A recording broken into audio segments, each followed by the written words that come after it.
All right, everybody. I'm going to get started here in just a second because it looks like it's still uploading. Just lately, it has started, and then when we get going, it won't actually pick up until later. So I just want to make sure it's all the way uploaded before we get way into it. But I appreciate everyone being here for the ClutchFans live post game. This is another ugly showing. Rockets play the second game of a back-to-back at home and lose 109-99. Offense looks flat. Defense wasn't exactly special either. And just a wide variety of problems on NBA trade deadline day, which people were already quite angry that the Rockets didn't do anything. We'll talk about that. If you've been watching the show, it shouldn't be a surprise that happened, but we'll dive into that as well. I'm here, special guest, Jeff Balke. We have been talking Rockets basketball now for 4 decades, 20s, 10s, 2000s, even in the 90s. Yeah, since the 90s. Yeah. Exactly. We're dating ourselves. Yes. Believe in Astros podcast. Go check that out. That's where Jeff does a lot of great work for the Astros, which is the season's coming up. But yeah, this was an ugly loss. This is a very hot Charlotte Hornets team. So I'm going to give them credit. This is their 8th straight win. They've been playing out of their minds, and we saw how good Brandon Miller, Kon Knueppel are. But we saw on display today a wide variety of issues that the Rockets are dealing with right now. And, you know, I'll hand it to you, Jeff, just for your overall thoughts from the game, and then we can dive into specifics. But this is just a really rough loss, and I think the Rockets need to figure it out. They need some sort of jolt right now. Yeah, thanks for having me as always. You know, it's so complicated with the Rockets because even with all of the talent that they have, you can see now without Fred VanVleet for all this time, you can see now without Steven Adams now that there's a bit of a razor's edge with them when it comes to winning and losing because they're such a poor shooting team overall that regardless of what their offensive efficiency rating is, they're just not a good offensive team. They haven't been a good offensive team.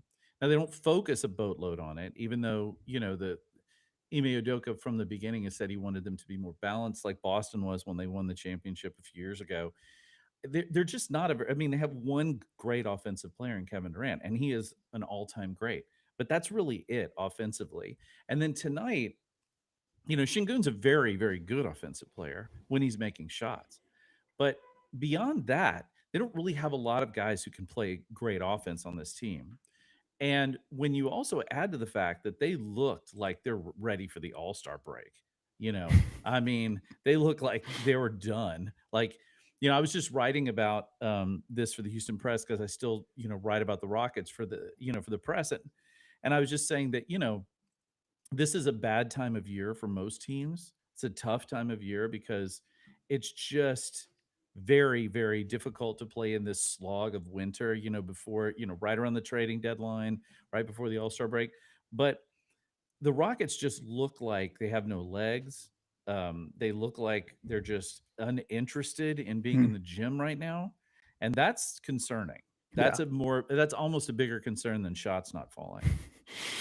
Yeah, you're absolutely right. And it was funny. I usually haven't had time to listen to the Ime Udoka press conference, but I didn't want to miss this one. So I appreciate you waiting. I appreciate you waiting for me because I wanted to see it. And Ime had some interesting comments. He basically, I want to go back and jot it down, but I thought it was interesting that he talked about blank faces, just this team just looking lifeless, not moving. And he talked about Isaiah Crawford coming in. And I think the follow-up question was at what he thought about Isaiah Crawford, who only played like, I guess he played 15 minutes, but as far as real minutes, it was like 3 or 4. He came in and just provided some energy. And he was just saying, this is kind of what's missing, you know? Right. You know, and we can dive into some of the specific players. Certainly, I think the Rockets, 18 turnovers leading to 27 points. That was huge. But you look at it again. Out-rebounded again, you know, I mean. That's what I was going to say. Now, Charlotte is a very, very good offensive rebounding team, second only to the Rockets. So they're really, really good at it. But, man, without Steven Adams, they look just, you know, like – and offensive rebounds are – listen, again – that's a part of their offensive mentality. They have built an offense around the idea that they're going to out hustle teams on the Yep. offensive glass. They're going to turn the ball over because they aren't good shooters. So the way that you balance that out is you're quicker to the ball, you're quicker on offensive rebounds, and they just didn't do that. Also, by the way, Kon Knueppel, it's the worst name I've ever heard in my entire life.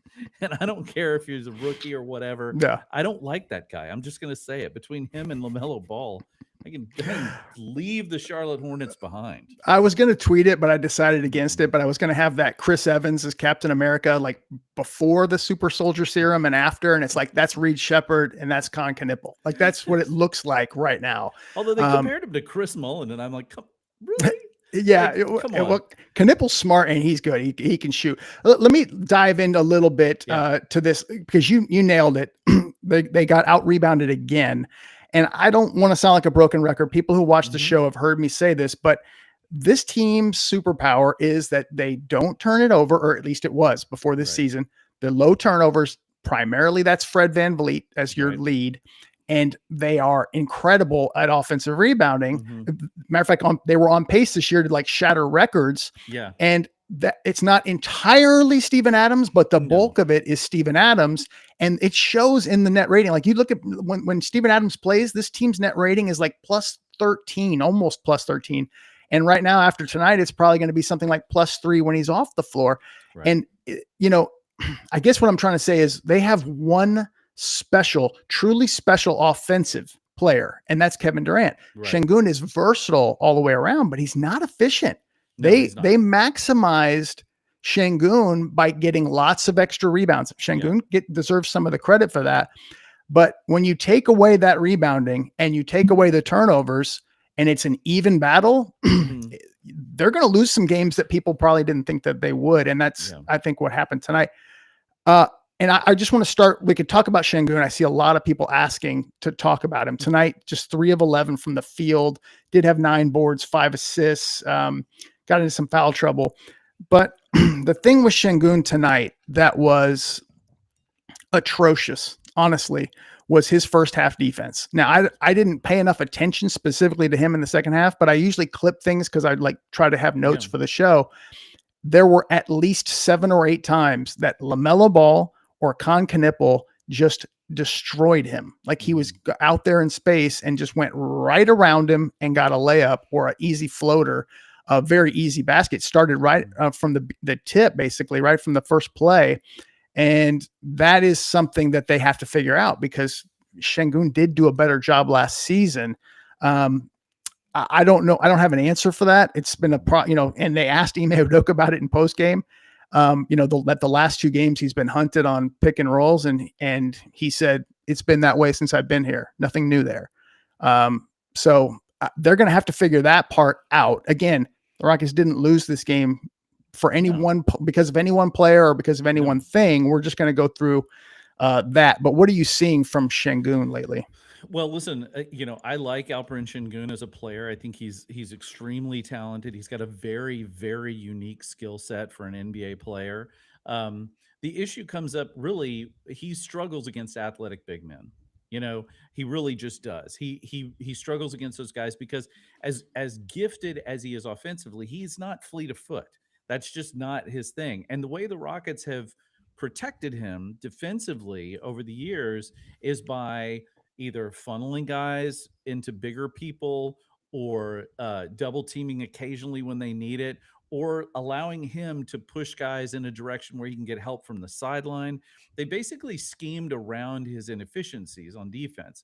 And the league is kind of catching up to that a little bit. Now, when you add to the fact that Şengün does have to carry a fairly sizable margin of the scoring pressure on offense, he's going to exert a lot of energy on the offensive end of the floor, and it's going to take away from his defense. Now, having said that, there's no reason you should let guys just whiff by you like you shouldn't matador guys. I mean, that's not the way you play defense, and I'm sure they will go over that.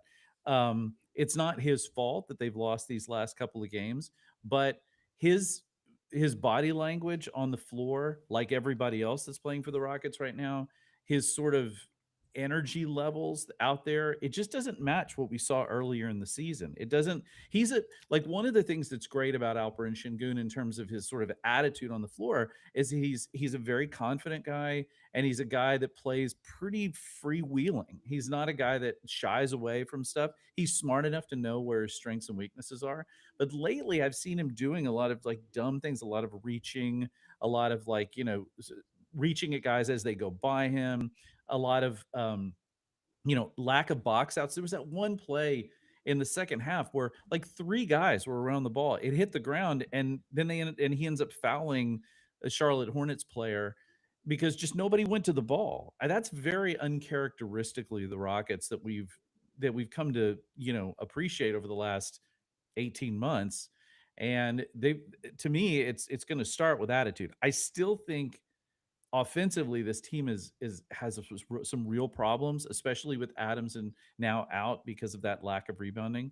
But they can make up for it with energy and hustle and all of those things that they did make up for it. And I think we're seeing they're taking a real hit to that. Look, they didn't have Tari Eason again tonight. Is another one. They didn't. Jason Tate didn't play tonight, who's another kind of energizer guy. Off Probably why Crawford played. Exactly. Yeah, exactly. And those are guys who will give you those kind of energetic minutes when other guys don't. And I think when you look at Şengün benefits directly from the hustle of those other players.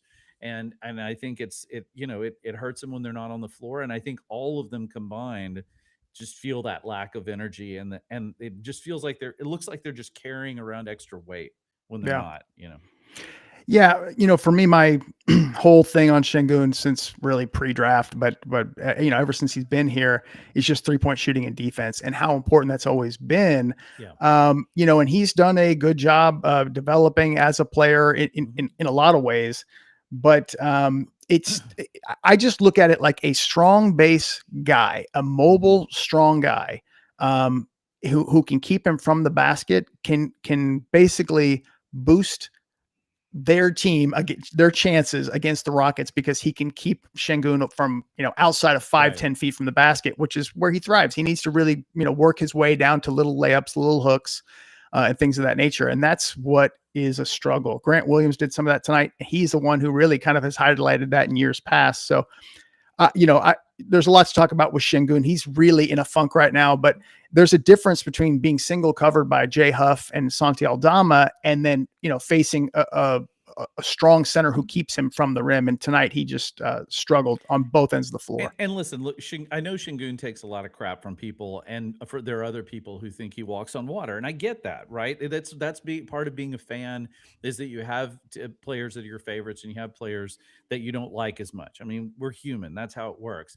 But the truth of the matter is, this is a team problem that the Rockets have right now. This is not an Alperen Şengün problem. It's not an Ime Udoka problem. It's not any one play. This is a collective issue that is happening with the Rockets. They are collectively not shooting the ball well. They are collectively not playing defense well right now. It's not a one guy thing. The Rockets don't have Shai Gilgeous-Alexander on this team. They don't have Nikola Jokic. They have Kevin Durant, who's brilliantly talented offensively, but he's 37 years old. He's going to carry you only so far. Yeah. So when you have that, there are a lot of guys that it's tough to put a team on your shoulders when you don't have shoulders that are that big. And so everybody has to contribute. And right now, everybody's not. Yeah. KD tonight started out a little slow, ended up 11 of 21 from the field, 31 points. His 998th. I think they said 20+ point game in his career, which is just unreal. And he'll hit 1,000 obviously pretty soon. He did have 5 steals, but 6 turnovers. Yeah, turnovers are brutal tonight. And it kind of transitions to Amen as well. I thought Amen there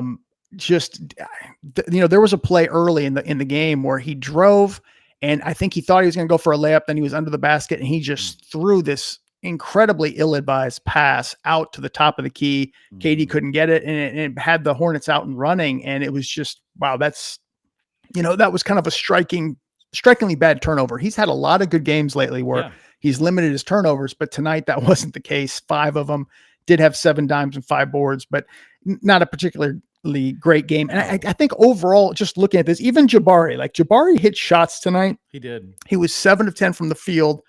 Just 1 of 3 from deep, but you just didn't feel these guys, like the impact for whatever reason tonight. It just didn't feel like they were engaged. And like I said, Jabari shot well, but I didn't think he, impacted the game all that much to be honest. So that's kind of how I would summarize those guys. It is complicated with Amen particularly because, again, this is another guy who doesn't shoot well, right? This is a guy who derives his offense by getting to the basket, taking floaters, like move. And also, listen, I'm not saying he hasn't done an admirable job because he is so damn athletic and so he's such a freak, but he's not a point guard, right? He doesn't really have any business being out there. He is the point guard because they need somebody out there who can manage that. Reed Sheppard's not going to do it. Aaron Holiday's not going to do it.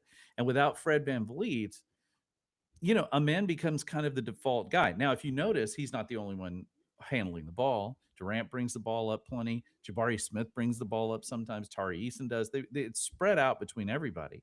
But the truth is, Amen is better off the ball than on the ball. And frankly, outside of Kevin Durant and really Alperen Sengun, most of the Rockets are better off the ball than on the ball. Even Jabari Smith, who's improved his handle, but he's not really – that's not a guy you want just, with the ball in his hands all the time. Sure.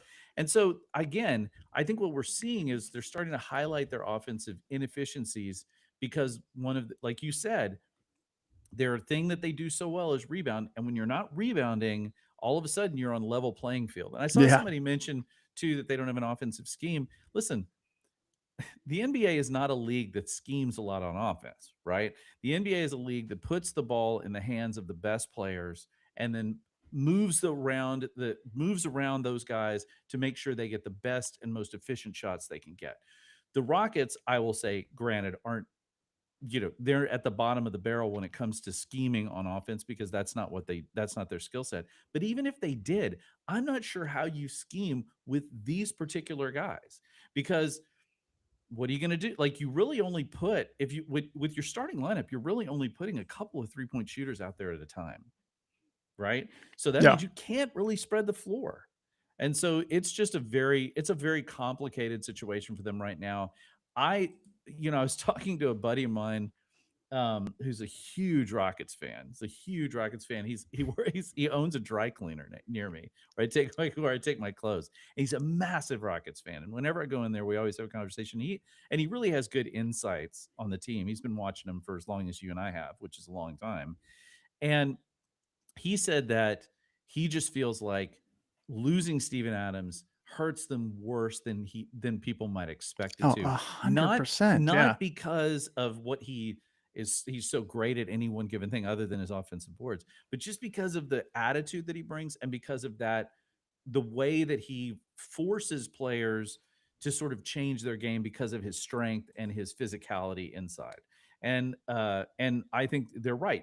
You really lost the two guys you've lost aren't like Fred VanVleet, Steven Adams. They're not the like stars necessarily, but they're those glue guys that really kind of hold everything together. And I think we're seeing a lot of struggles from the Rockets now because of that.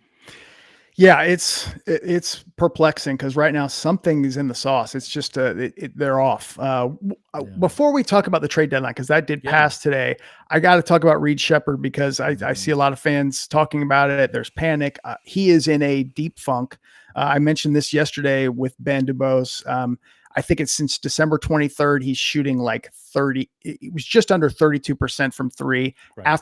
Before that point of the season, he was shooting over 44% from three. Tonight, 1 for 6 from three, 2 for 10. So, his numbers since that December 23rd date are now probably around 30, 31%.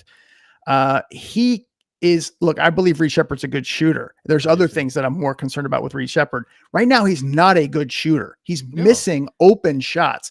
And I saw somebody say, I saw somebody on Twitter say, can you tell Ime Udoka to, utilize Reed Sheppard in the same way Kon Knueppel is, or, get him those shots. He's not okay. As good as Kon Knueppel. Well, yeah, he's not, but I can say, I understand what you're saying, but the job is to get open shots. He has had some open shots. And I'll give Reed grace. I gave it to Jabari. Like Jabari went through an insane funk. So I'm not burying Reed Sheppard, but right now he is coming in to be that special shooter, and he's just not at this point. So You're it'll right. hopefully rebound. Well, and not only that, but he's shooting something like since that same timeline, he's basically shooting like also like 34% from the field. So like never mind 3-pointers. He's shooting poorly from everywhere. Yeah. And he's not and look, credit where credit is due. The guy's got quick hands. He often is a better defender than you expect him to be. But he's not winning any all defensive team awards. And when you have him on the floor, the goal for him is to score. And I'm just not sure what the Rockets do. You're not going to, I mean, what are you going to do? Play Aaron Holiday? Aaron Holiday's fine, but he's a stopgap measure. He's not going to come out there and knock down boatloads of shots for you. And I know people talk about Mike Conley because he's getting bought out. Here's the thing about Mike Conley. He is shooting a career worst, like 31% from three this year, and 35% from the floor. I mean, you want to talk about a guy who cannot shoot at all. This is another guy who just he's good at providing good IQ on the floor, and he would be an upgrade, but he's not going to bring you any offense really. And so I think that at least with Van Vliet, he was shooting 38% from three when he was out there. He could be frustrating at times, but the problem we have right now is that there aren't any good shooters on this team really outside of Kevin Durant. And then occasionally you have guys that have good shooting nights. But you can't rely on that. There's no consistency in that, and that's a problem. Yeah. Let me. People have heard us talk about this. You and me, Ben, as well. Yeah. And basically, I know nobody wants to hear this after tonight because Reed did not play well. And if you believe Reed's a bust or Reed's going to be terrible, I can understand the frustration in hearing what I'm about to say. But and it's repeated. You've heard this before. They want to develop Reed. They want to play Reed. They believe in Reed. They think he could be really, really good. That special, I'll say this. They think he's more of a 2-guard than a 1, which I was okay. Well, that does take him down just a notch for me. And maybe he's more Peyton Pritchard than, some of the other things that have been projected for him. Cause I thought, well, the high upside really is the point guard aspect, but they want to develop Reed and they want to play him. They don't want to bring in a Kobe White and play him over him. That's why they didn't, pass on him. I mean, I think somebody like Conley or Chris Paul could help. I understand, but I just don't know. My understanding is I think they still believe in Amen and Reed to sort of develop the rest of the way. And that doesn't mean develop just for next year, but develop as they get into the playoffs and hopefully be better and stronger. They're not throwing this year away. It's not a developmental year like, hey, KD, we'll try again next year. But you can't overlook what they lost, which is Fred and Adams. Right. You can't simply ignore the losses of those guys. You can't simply ignore the injuries. You can't like, it's a bummer. It sucks, you can't ignore the fact that teams, when they lose, like the injuries are the great equalizer in all of sports.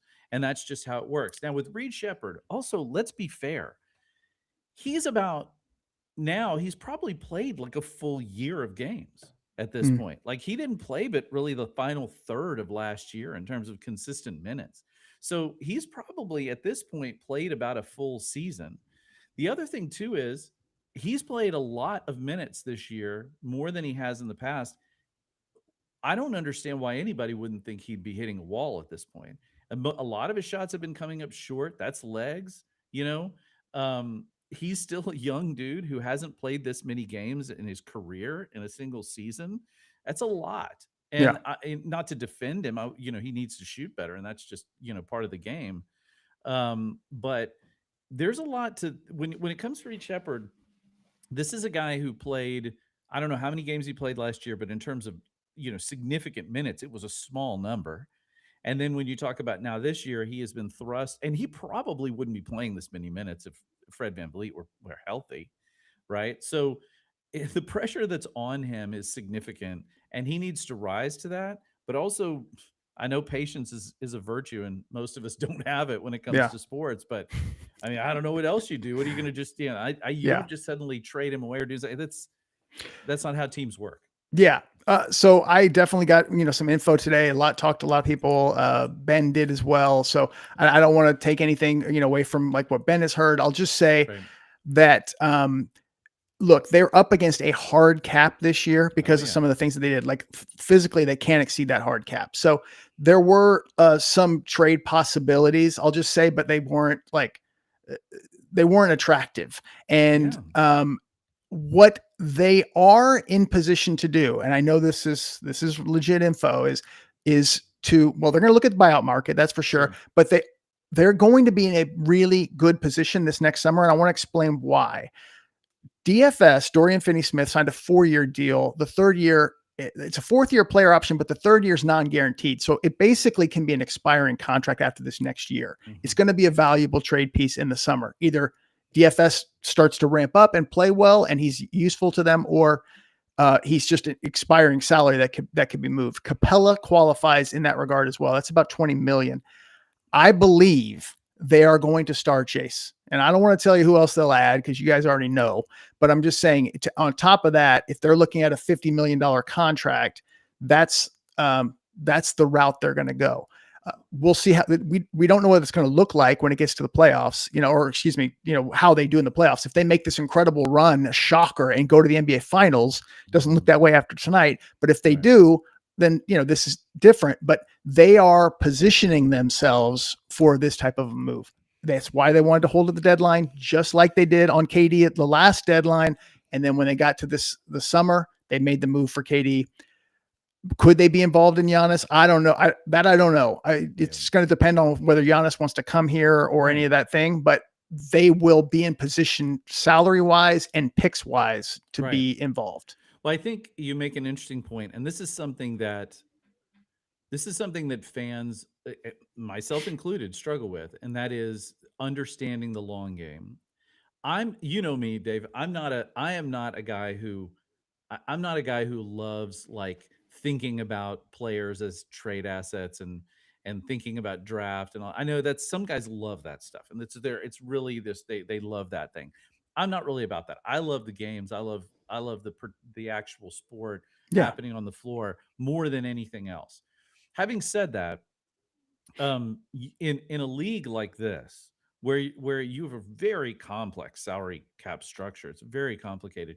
You have to know exactly what you're doing, and you have to be smart enough to understand that we're going to do everything we can to win. But if we have to do that and give up our opportunities that may come to us to continue to be good going forward, then you're throwing good money after bad. It's not a good idea. And you can see there have been teams that, like, you see so many salary dumps, that have happened because teams have got themselves locked into these, big contracts that they sign guys for way too much money, or they brought in players and they're without draft picks. The Rockets haven't done that, and it gives them a lot of flexibility. Now, can they pull that off? That's the big question. Can they make the moves, especially in free agency? Because it's such a crapshoot. Because players, a guy like Giannis is going to get that amount of money from multiple teams, and it's really going to come down to, I don't want to use it like, I don't want to go full Gen Z, but it's like, where's the aura? Right. I mean, and right now the aura for the Rockets is not good. So you have to, it's going to be a very interesting to see how they do that. And I understand why they stood pat. I mean, they're not going to go out and get anybody. They would have to trade away a guy that they think is going to be part of their future if they really wanted to go after somebody significant. And it's just, they weren't going to do that. This is tough because some of this is, the Rockets front office own doing. I see the overwhelming negativity, as in their front office own doing, as in they acquired Kevin Durant. And then, I see some personalities on Twitter or whatever that were like, when they acquired Kevin Durant, they were absolutely adamant, this is not a win now move. We still got this bright super future. And then they have completely shifted to, we have to win right now. We have Kevin Durant. We can't waste it. Year 37. You could see this coming when they acquired Kevin Durant. Absolutely. Everybody knows Kevin Durant is better than Jalen Green. He's better than Dylan Brooks. He's better than the 10th pick of the draft. But, the criticism of the trade, if there was ever one, was just that KD's 37. The window is short. So the writing was on the wall as in they want to win now. I do think they're going to take a very hard win now approach in the summer, I do and too. they're just looking for another playoff run to make the assessments of what needs to change. And we'll see how that plays out. But I understand the frustration because you're watching KD have a special year as he has pretty much every year, and you don't want to waste that. Yeah, and you're right. Listen, when you're a team like the Rockets, really any team in the NBA that is trying to do your best, like the Rockets were bad for a number of years, and during those bad years, they stockpiled talent, picks, options for pick swaps and all sorts of things in order to get themselves positioned to do something like what they did to get Kevin Durant. Okay, great. The only negative with Kevin Durant, and I, in fact, I wrote about it at the time, and I said I didn't really care, but it is the fact of the matter is that he's not going to play for much longer, and so you do have to maximize him while he's here, right? Yep. The problem that you have is how do you balance, putting together this team of still relatively young guys with a guy like Durant, and it seemed like they did have a pretty good winning formula. Unfortunately, two of the primary cogs in that wheel happened to go down with injuries. And I really do. I hate to, be that guy that harps on that, but honestly, this is a different team with a healthy Steven Adams and Fred VanVleet playing with Kevin Durant and Alperen Şengün and Amen Thompson and all those guys. It's a different team. Yeah. Right. And it sucks. Injuries suck. Like 2 years ago, the Astros lost 60% of their starting rotation in like 3 weeks, right? Stuff happens, and you just have to rebound from that. But I do think that you're right. I understand why fans are frustrated with Kevin Durant because he only has a short period of time, and you better use it because if you don't, then it will feel like a waste. Yep, absolutely. I appreciate everybody listening tonight. I know it's not the support's overwhelming. We love having everybody here because I know it's a really tough night to lose this game. It was very similar to the Boston game. Just like, you can hear a pin drop after a while. It's like just deflated.